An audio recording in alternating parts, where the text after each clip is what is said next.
नमस्कार दोस्तों, इस वीडियो में हम एसएससी जीडी के 25 मई के तीनों शिफ्ट के सभी प्रश्न देखने वाले हैं। तो सबसे पहले हम थर्ड शिफ्ट देखेंगे, उसके बाद सेकंड और लास्ट में हम फर्स्ट शिफ्ट के सभी प्रश्न देख लेंगे। और इन सभी का पीडीएफ पाना चाहते हैं, टेलीग्राम के लिंक मैंने कमेंट बॉक्स में दिया हुआ है, उसके माध्यम से जाके आप ज्वाइन कर लीजिएगा। और सभी पीडीएफ को फाइल सेक्शन में देखना है, वहाँ पर सारा पीडीएफ देखने को मिल जाएगा, उसको डाउनलोड करके आप रिविजन कर सकते हैं। तो चलिए शुरू करते हैं। तो सबसे पहले हम थर्ड शिफ्ट के प्रश्न देखते हैं। फर्स्ट क्वेश्चन की बात करें तो आर्य समाज के संस्थापक से प्रश्न पूछा गया था।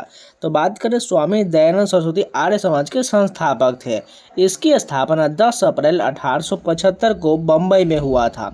स्वामी जी ने वेदों की ओर लौटो का नारा भी दिए थे और उनका मूल नाम मूल शंकर था। ये सभी एक्स्ट्रा फैक्ट में पूछा जाने वाला प्रश्न है। नेक्स्ट क्वेश्चन देखिए, मुर्गी में संक्रामक बीमारी से प्रश्न पूछा गया था। तो वायरस के कारण की बात करें तो वायरस से संक्रामक बीमारी हो जाता है। रानीखेत रोग जो होता है, फॉक्स और गैम्बेरू मुर्गी में होने वाले प्रमुख वायरल रोग है, जबकि फाउल कोलेरा बैक्टीरियल रोग है। नेक्स्ट क्वेश्चन देखिए, कदाचार का विलोम क्या हो जाएगा? सदाचार हो जाएगा। कदाचार का अर्थ है बुरा व्यवहार, जबकि सदाचार का अर्थ होता है नैतिक या अच्छा व्यवहार होता है। नेक्स्ट क्वेश्चन देखें, 2022 के राष्ट्रमंडल खेल में भारत के नीचे कौन सा देश था? भारत के नीचे न्यूजीलैंड देश था। पदक तालिका में भारत चौथे स्थान पर रहा था और न्यूजीलैंड जो है 5वें स्थान पर था। पुलिस द्वारा संपत्ति कब्जे में लेने की प्रक्रिया को क्या कहा जाता है? इसे जब्ती या सीजर कहा जाता है। जब्ती जांच के लिए सबूत के तौर पर सामान लेने की प्रक्रिया है, जबकि कुर्की कोर्ट के आदेश पर संपत्ति को सरकारी कब्जे में लेने की प्रक्रिया है। नेक्स्ट क्वेश्चन मैथ से प्रश्न पूछा गया था।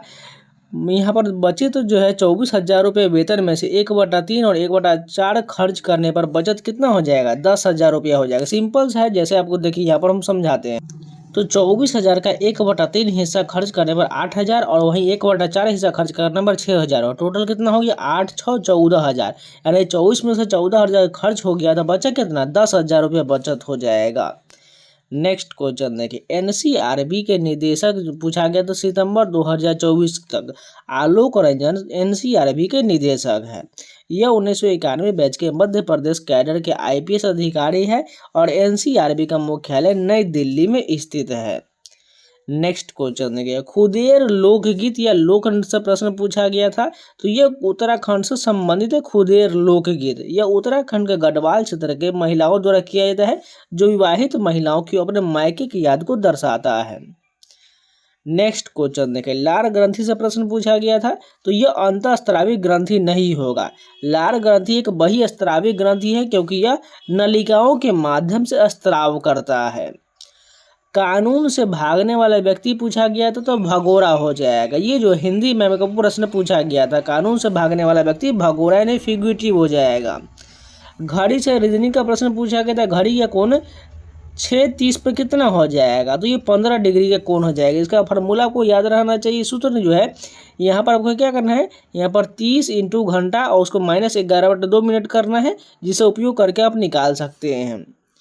नेक्स्ट क्वेश्चन देखा, विश्व व्यापार रिपोर्ट यानी WTO किसके द्वारा जारी किया जाए? विश्व व्यापार यानी वर्ल्ड ट्रेड रिपोर्ट जो है WTO के द्वारा जारी किया जाता है।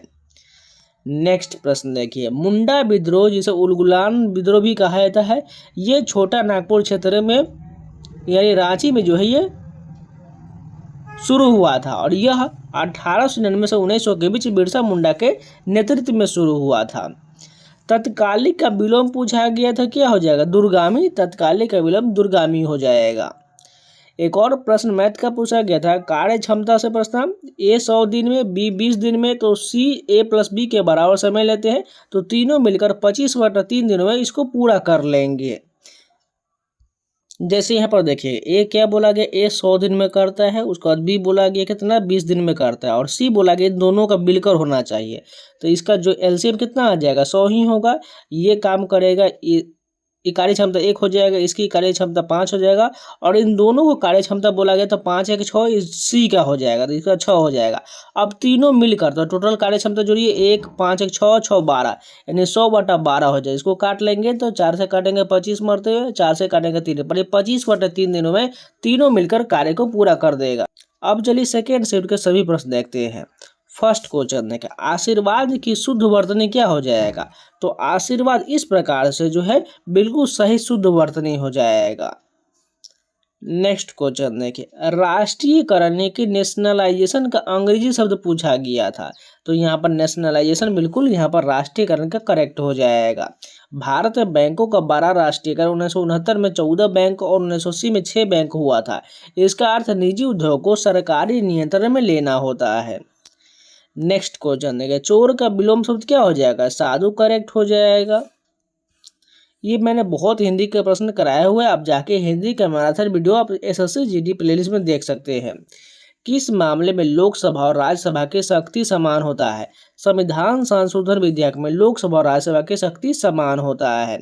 संविधान संशोधन अनुच्छेद 368 के अंतर्गत आता है और इसे दोनों सदनों से 2/3 बहुमत से पारित होना अनिवार्य होता है। आग का पर्यायवाची शब्द पूछा गया तो क्या क्या होता है? अग्नि, अनल, पावक, दहन, ज्वाला, ये सभी आग का पर्यायवाची होता है। प्रयाग का शुद्ध वर्तनी पूछा गया तो इस प्रकार प्रयाग बिल्कुल करेक्ट हो जाएगा। जिम्नास्टिक खेल से संबंधित प्रश्न पूछा गया तो स्पिन जो है जिम्नास्टिक बिल्कुल करेक्ट हो जाएगा। जिम्नास्टिक में खिलाड़ी बैलेंस बीम या फ्लोर पर रोटेशन का प्रदर्शन करते हैं। लोकनायक की उपाधि किसे दिया गया है? जयप्रकाश नारायण को लोकनायक की उपाधि दिया गया है। इन्होंने 1974 से संपूर्ण क्रांति का आह्वान किया था और इन्हें 1999 में मरणोपरांत भारत रत्न मिला था। मालवा के पठार का निर्माण किस मिट्टी से हुआ है? काली मिट्टी से हुआ है। इसे रेगुर मिट्टी या काली कपास मिट्टी भी कहा जाता है, जो दक्कन ट्रेप के बेसाल्टिक लावा से बनता है। मुगल मनसबदारी में घोड़े को दागने की प्रणाली क्या कहलाता है? इसे दाग प्रथा कहा जाता है या हुलिया प्रथा कहा जाता था। अकबर ने घोड़ों की पहचान के लिए दाग और सैनिकों के हुलिये के लिए चेहरा प्रणाली शुरू किया था। नेक्स्ट क्वेश्चन देखिए, गुजरात के टिप्पणी लोक नृत्य में महिलाएं क्या पहनती है? चिया, चोली और ओढ़नी जो है गुजरात के टिप्पणी लोक नृत्य महिलाएं पहनती है। बात करें, यह नृत्य मुख्य रूप से सौराष्ट्र क्षेत्र के कोली और अहिर समुदाय द्वारा किया जाता है। नेक्स्ट प्रश्न देखिए, भारत बांग्लादेश भूमि सीमा समझौता किस संविधान संशोधन से संबंधित है? 100वें संविधान संशोधन 2015 से संबंधित है। इसके तहत भारत ने 111 परिक्षेत्र बांग्लादेश को और बांग्लादेश ने 51 परिक्षेत्र भारत को सौंपे थे। केरल के 25वें मुख्य सचिव के रूप में किसे नियुक्त किया गया है? डॉक्टर ए जयतिलक को केरल के 25वें मुख्य सचिव के रूप में नियुक्त किया गया है। नाइट पेट्रोलिंग का विवरण किस डायरी में दर्ज किया जाता है? जीडी यानी कि जनरल डायरी में दर्ज किया जाता है और इससे भी पहले यह प्रश्न पूछा गया है। मध्य प्रदेश की मझगांवा खदान किसके लिए प्रसिद्ध है? ये हीरा की खदान के लिए मझगांवा खदान प्रसिद्ध है। यह एशिया की एकमात्र सक्रिय हीरा खदान है जो पन्ना जिला में स्थित है। ये भी पहले प्रश्न पूछा जा चुका है, 2 दिन पहले ही पूछा गया है। भारत का पहला स्वदेशी प्रायोगिक उपग्रह कौन सा है? रोहिणी RS फर्स्ट जो है ये भारत का पहला स्वदेशी प्रायोगिक उपग्रह है। इसे 18 जुलाई 1980 को SLV-3 रॉकेट के द्वारा प्रक्षेपित किया गया था। प्रसिद्ध विट्ठल मंदिर कहाँ स्थित है? ये पंढरपुर महाराष्ट्र में है विट्ठल मंदिर। इसे विठोबा मंदिर भी कहा जाता है और यह चंद्रभागा नदी के तट पर स्थित है। भारतीय सेना के पूर्वी कमान के general officer command in chief कौन है? लेफ्टिनेंट जनरल रामचंद्र तिवारी जो है ये पूर्वी कमान general officer commanding in chief है। सूफियाना कलाम किस राज्य केंद्र शासित प्रदेश की संगीत परंपरा है? यह जम्मू कश्मीर की परंपरा है। इसके साथ किए जाने वाले नृत्य को हाफिज नगमा कहा जाता है। ग्राफिया आंदोलन की शुरुआत कब हुआ था? 1970 के आसपास ग्राफिया आंदोलन की शुरुआत किया गया था। तो आपका फर्स्ट क्वेश्चन की बात करें तो सूक्ष्म जीव विज्ञान यानी कि माइक्रोबायोलॉजी के जनक के रूप में किसे जाना जाता है? एंटन वन लीeuwenhoek जो है सूक्ष्म जीव विज्ञान यानी माइक्रोबायोलॉजी के जनक के रूप में जाना जाता है।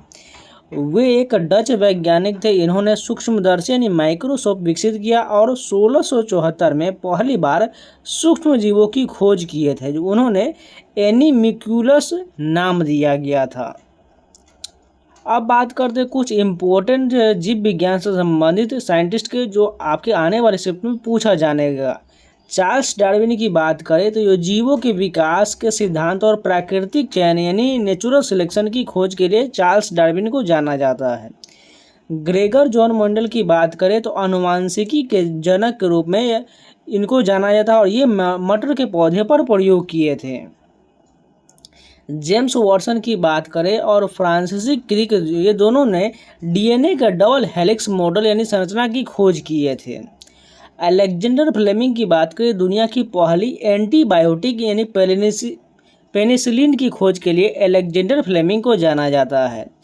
लुइस पास्चर की बात करें तो पास्चुराइजेशन की प्रक्रिया और रेबीज के टीके की खोज जो है लुइस पास्चर के द्वारा किया गया था। रॉबर्ट हुक की बात करें तो कोशिका की खोज करने वाले वैज्ञानिक रॉबर्ट हुक थे। कार्ल लैंडस्टीनर की बात करें तो मानव रक्त समूह जिसे ए, बी, ओ और ओ की खोज के लिए कार्ल लैंडस्टीनर को जाना जाता है।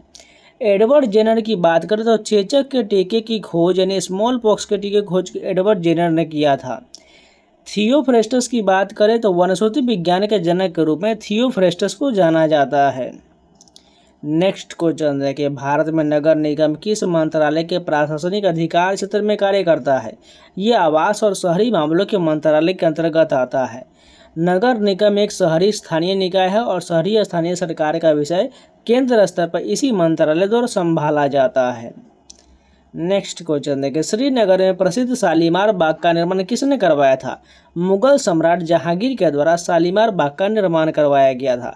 अब चलिए महत्वपूर्ण शासक और उनके द्वारा बनवाए गए स्मारक जान लेते हैं, आपके आने वाले शिफ्ट में पूछा जाएगा। जहांगीर ने यह बाग 1619 में अपनी पत्नी नूरजहां के लिए बनवाया था और इसे फराख बख्श के नाम से भी जाना जाता है और बाद में शाहजहां के शासनकाल में इसका विस्तार किया गया था। शाहजहां द्वारा बात करें तो ताजमहल जो आगरा में, लाल किला दिल्ली में और जामा मस्जिद दिल्ली में बनवाया गया था। साथ में मोती मस्जिद भी आगरा के किले में बनवाया गया था। ये सभी शाहजहां के द्वारा बनवाए गए स्मारक हैं। अकबर के द्वारा बात करें तो आगरा के किला जो उत्तर प्रदेश में है, बुलंद दरवाजा फतेहपुर सीकरी में, पंचमहल फतेहपुर सीकरी में, ये सभी अकबर के द्वारा बनवाया गया था। कुतुबुद्दीन ऐबक की द्वारा बात करें तो कुतुब मीनार जो दिल्ली में निर्माण कार्य शुरू कराया था, 2.5 दिन का झोपड़ा जो अजमेर में, ये सभी कुतुबुद्दीन ऐबक द्वारा बनवाया गया था। इल्तुतमिश की बात करें तो कुतुब मीनार जो दिल्ली निर्माण कार्य को पूरा करवाया गया था। अलाउद्दीन खिलजी के द्वारा अलाई दरवाजा दिल्ली में और हौज खास दिल्ली में बनवाया गया था। शेरशाह सूरी के द्वारा शेरशाह का मकबरा सासाराम बिहार में बनवाया गया था। भारत के प्रमुख शासक उनके द्वारा निर्मित ऐतिहासिक स्मारक की सूची की बात करें जो सम्राट अशोक के द्वारा मौर्य वंश में सांची को स्तूप मध्य प्रदेश में और अशोक स्तंभ सारनाथ में बनवाया गया था। राजा राज चोल प्रथम के द्वारा जो चोल वंश के शासक थे, बृहदेश्वर मंदिर तंजावुर तमिलनाडु में बनवाया गया था। नरसिंह देव प्रथम के द्वारा जो पूर्वी गंग वंश के शासक थे, इनके द्वारा कोणार्क सूर्य मंदिर ओडिशा का निर्माण करवाया गया था। महाराजा सवाई प्रताप सिंह के द्वारा हवा महल जयपुर राजस्थान में स्थित है, इसका निर्माण करवाया गया था। चंदेल शासक के द्वारा खजुराहो के मंदिर मध्य प्रदेश में बनवाया गया था। नरसिंह वर्मन द्वितीय जो पल्लव वंश के शासक थे, इनके द्वारा महाबलीपुरम के तट मंदिर जिसे सूर्य मंदिर तमिलनाडु में बनवाया गया था। इसके अलावा बात करें राणा कुंभा के द्वारा विजय स्तंभ जो चित्तौड़गढ़ राजस्थान में है। कुली कुतुब शाह के द्वारा चार मीनार हैदराबाद में बनवाया गया था। नेक्स्ट क्वेश्चन देखिए, पादप कोशिका में कोशिका भित्ति यानी सेल वॉल का मुख्य कार्य क्या होता है? सनात्मक सहायता, सुरक्षा प्रदान करना और कोशिका का आकार बनाए रखना होता है। यह कोशिका को परासरणीय दबाव यानी ऑस्मोटिक प्रेशर सहने में मदद करता है और बाहरी वातावरण से रक्षा करता है। अब चलिए बात करते हैं कोशिका भित्ति। यह केवल पादप कोशिकाओं में पाया जाता है और यह सेलुलोज के बना होता है और पौधे के निश्चित आकार देता है। उसी पर अगर बात करें कोशिका झिल्ली की तो यह अर्ध परागम्य यानी सेमी परमिएबल होता है और जो कोशिका के अंदर और बाहर जाने वाले पदार्थों को नियंत्रित करता है। माइटोकॉन्ड्रिया की बात करते तो इसे कोशिका का ऊर्जा गृह कहा जाता है क्योंकि यह एटीपी के रूप में ऊर्जा बनाता है। राइबोसोम की बात करें इसे कोशिका की प्रोटीन का फैक्ट्री कहा जाता है क्योंकि यह प्रोटीन संश्लेषण करता है। लाइसोसोम की बात करें इसे कोशिका के आत्मघाती थैली कहा जाता है। इसमें पाचक एंजाइम होता है जो जरूरत पड़ने पर पूरी कोशिका को नष्ट कर देता है। गोल्जी काय की बात करें, इसे कोशिका का ट्रैफिक पुलिस कहा जाता है क्योंकि यह पदार्थों के परिवहन और पैकेजिंग का काम करता है। केंद्रीय यानी न्यूक्लियस की बात की, इसे कोशिका का मस्तिष्क कहा जाता है। इसमें डीएनए और आनुवंशिक गुण होते हैं। लवक यानी प्लास्टिड की बात करें, यह केवल पौधों में पाया था और इसका एक प्रकार क्लोरोप्लास्ट है जिसे कोशिका का रसोई घर कहते हैं, जहां प्रकाश संश्लेषण होता है। कुछ इंपॉर्टेंट फैक्ट बात करें कोशिका से, तो सबसे छोटी कोशिका माइकोप्लाज्मा होता है जो जीवाणु का होता है। सबसे बड़ी कोशिका शुतुरमुर्ग का अंडा होता है। मानव शरीर की सबसे लंबी कोशिका तंत्रिका कोशिका जो न्यूरॉन यानी मस्तिष्क में होता है। मानव शरीर की सबसे छोटी कोशिका सीटोप्लाज्म स्पर्म यानी शुक्राणु होता है। मानव शरीर की सबसे बड़ी कोशिका अंडाणु यानी कि ओवम होता है। नेक्स्ट क्वेश्चन देखें, सितंबर 2024 में तमिलनाडु के उप मुख्यमंत्री के रूप में किसे नियुक्त किया गया है? उदयनिधि स्टालिन को नियुक्त किया गया है। मुख्यमंत्री एम.के. स्टालिन द्वारा 28 सितंबर 2024 को कैबिनेट में फेरबदल के दौरान उन्हें यह पद दिया गया था।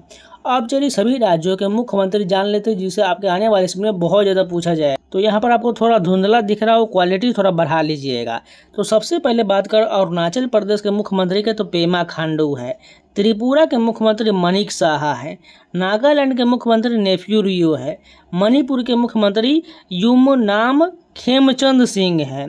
मिजोरम के मुख्यमंत्री की बात करें तो लाल दुहोमा है। असम के मुख्यमंत्री हेमंत बिस्व शर्मा है। मेघालय के मुख्यमंत्री कॉनराड संगमा है। सिक्किम के मुख्यमंत्री प्रेम सिंह तमांग है। हिमाचल प्रदेश के मुख्यमंत्री सुखविंदर सिंह सुक्खू है। उत्तराखंड के मुख्यमंत्री पुष्कर सिंह धामी है। पंजाब के मुख्यमंत्री भगवंत मान है। हरियाणा के मुख्यमंत्री नायब सिंह सैनी है। उत्तर प्रदेश के मुख्यमंत्री योगी आदित्यनाथ है। बिहार के मुख्यमंत्री आपको पता ही सम्राट चौधरी है। झारखंड के मुख्यमंत्री हेमंत सोरेन है। पश्चिम बंगाल के नए मुख्यमंत्री कौन है? पुराना ये ममता बनर्जी हो चुका है, लेकिन नए वाले बात करें शायद शुभेंदु अधिकारी कुछ करके इसी प्रकार है, वो याद रखिएगा, ठीक है। लेकिन अभी करंट अफेयर के अनुसार आप लोग को पूछा जाएगा ममता बनर्जी ही हो सकता है, लेकिन अभी के लेटेस्ट बात करें तो आपको पता ही है शुभेंदु अधिकारी हो जाएगा। ओडिशा के मुख्यमंत्री मोहन चरण मांझी है। मध्य प्रदेश के मुख्यमंत्री डॉक्टर मोहन यादव है। छत्तीसगढ़ के मुख्यमंत्री विष्णुदेव साय हैं।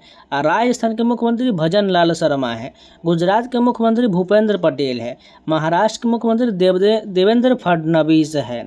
कर्नाटक के मुख्यमंत्री सिद्धरमैया है। गोवा के मुख्यमंत्री प्रमोद सावंत है। केरल के मुख्यमंत्री पिनरई विजयन है। तमिलनाडु के मुख्यमंत्री एम.के. स्टालिन नहीं, बल्कि ये चेंज हो चुका है। कौन है ये आपको पता ही है, एक्टर विजय हो जाएगा। आंध्र प्रदेश के मुख्यमंत्री एन चंद्रबाबू नायडू है। तेलंगाना के मुख्यमंत्री अनुमुल्ला रेवंत रेड्डी है। जम्मू कश्मीर की बात करें तो अमर अब्दुल्ला है। उसी प्रकार बात करें दिल्ली के मुख्यमंत्री रेखा गुप्ता है। पुडुचेरी के मुख्यमंत्री एन रंगास्वामी है। बाकी सभी आप लोगों राज्यपाल की बात करें तो राज्यपाल से बहुत ज़्यादा पूछा जाएगा, तो इसको मैं स्क्रॉल कर रहा हूं, आप लोग फटाफट इसको पॉज करके एक बार रिवीजन जरूर कर लीजिएगा, ठीक है।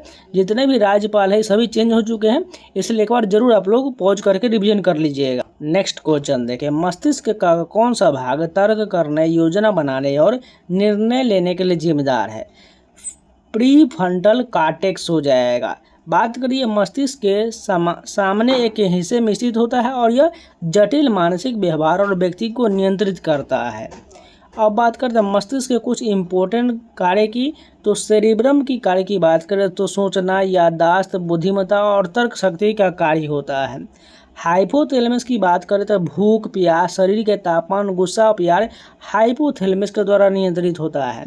सेरिबेलम की बात करते तो शरीर के संतुलन और मांसपेशियों को नियंत्रित करता है। मेडुला ऑब्लोंगेटा की बात करें तो दिल की धड़कन, श्वसन और रक्तचाप को नियंत्रण मेडुला ऑब्लोंगेटा के द्वारा किया जाता है। नेक्स्ट क्वेश्चन देखें, पारंपरिक रूप से कौन सा खेल उपकरण लकड़ी से बना होता है? क्रिकेट का बल्ला जो है ये लकड़ी से बना होता है। बात करें क्रिकेट के बल्ले आमतौर पर विलो की लकड़ी से बनाया जाता है ताकि उन्हें मजबूती और लचीलापन मिल सके, जबकि हेलमेट सिंथेटिक सामग्री से बनते हैं। सितंबर 2025 तक तेलंगाना के मुख्यमंत्री कौन थे? एन रेवंत रेड्डी हो जाएगा। इन्हें 7 दिसंबर 2023 को मुख्यमंत्री के रूप में शपथ दिया गया था। आकार के अनुसार हमारे सौर मंडल का 5वां सबसे बड़ा ग्रह कौन सा है? पृथ्वी हो जाएगा। आकार के अनुसार ग्रहों का क्रम बृहस्पति, शनि, अरुण, वरुण, पृथ्वी, शुक्र, मंगल और बुध हो जाएगा, यानी सबसे छोटा बुध हो जाएगा। अब चलिए कुछ इंपॉर्टेंट सौरमंडल के बारे में जान लेते हैं जो आपको आने वाले स्क्रिप्ट में जरूर पूछा जाएगा। सर्वाधिक बड़ा उपग्रह गैनीमेड है। सर्वाधिक छोटा उपग्रह डीमोस है। नीला ग्रह पृथ्वी को कहा जाता है। शाम का तारा, भोर का तारा, चमकीला तारा शुक्र को कहा जाता है। सर्वाधिक चमकीला तारा साइरस जो डॉग स्टार है। सर्वाधिक तेज गति से घूर्णन करने वाला ग्रह बृहस्पति है। सबसे छोटा ग्रह बुध हो जाएगा। इसके अलावा बात करें सूर्य का निकटतम ग्रह बुध है। सूर्य के सबसे दूर स्थित ग्रह वरुण है। सबसे बड़ा ग्रह बृहस्पति है। पृथ्वी का सबसे निकटतम ग्रह शुक्र है। सर्वाधिक चमकीला ग्रह शुक्र हो जाएगा। सबसे गर्म ग्रह भी शुक्र हो जाएगा। सबसे ठंडा ग्रह वरुण हो जाएगा। लाल ग्रह के नाम से मंगल को जाना जाता है। भोर का तारा शुक्र को कहा जाता है। सौरमंडल का सबसे नज़दीक तारा प्रोक्सिमा सेंचुरी है। सबसे धीमी गति से घूर्णन करने वाला ग्रह शुक्र है। सबसे तेज गति से परिक्रमा करने वाला ग्रह बुध है। सबसे धीमी गति से परिक्रमा करने वाला ग्रह वरुण हो जाएगा। नेक्स्ट क्वेश्चन देखिए, मार्च 2024 में किसने तेलंगाना के राज्यपाल के पद से इस्तीफा दिया था? डॉक्टर तमिलिसुलाई सुंदरराजन ने इस्तीफा दिया था। उन्होंने लोकसभा चुनाव लड़ने के लिए अपने पद से इस्तीफा दिया। फरवरी 2024 में किस तमिलनाडु कैबिनेट मंत्री ने इस्तीफा दिया था? वी सेंथिल बालाजी ने इस्तीफा दिया था। ईडी द्वारा गिरफ्तारी के बाद उन्होंने अपने पद से इस्तीफा दे दिया था। के जितने भी प्रश्न सभी कंप्लीट हो गए। उम्मीद है आप लोग को वीडियो पसंद है तो लाइक कर दीजिएगा, करना है तो चैनल को सब्सक्राइब जरूर कर लीजिएगा। और सभी का पीडीएफ बनाना चाहते हैं तो टेलीग्राम का लिंक मैंने कमेंट बॉक्स में दिया हुआ है, जाकर ज्वाइन कर लीजिएगा। इसके अलावा टेस्ट बुक का पास अभी तक नहीं परचेज किए तो कूपन कोड सावन अप्लाई करके आप लोग 12% का डिस्काउंट पा सकते हैं। तो जाइए, जिसमें आपको एसएससी, रेलवे, बैंकिंग संबंधित इंडिया का टोटल 1000 प्लस एम का सभी मॉक टेस्ट, फिर question, section test, chapter test, live test, mock test, study notes और कोई भी प्लेटफॉर्म चार्ज नहीं लिया जाएगा। कूपन कोड सावन अप्लाई करके आप लोग परचेज कर लीजिए और जितना हो सके उतना मॉक लगे। अभी एसएससी जीडी का जितना भी एनालिसिस का होगा वो सारा मॉक मिल जाएगा, जिसमें आपको हिंदी, मैथ, रीजनिंग, इंग्लिश सारा मिल जाएगा। उसको लगा के जरूर जाइए कि जिससे आपको बहुत फायदा होने वाला है। तो जाइए, परचेज करिए, कूपन कोड 7 अप्लाई करके और जो भी एग्जाम का देना है वो सभी आपका सीरीज टेस्ट सीरीज लगा सकते हैं। तो चलिए मिलते हैं नए वीडियो के साथ, तब तक के लिए जय हिंद।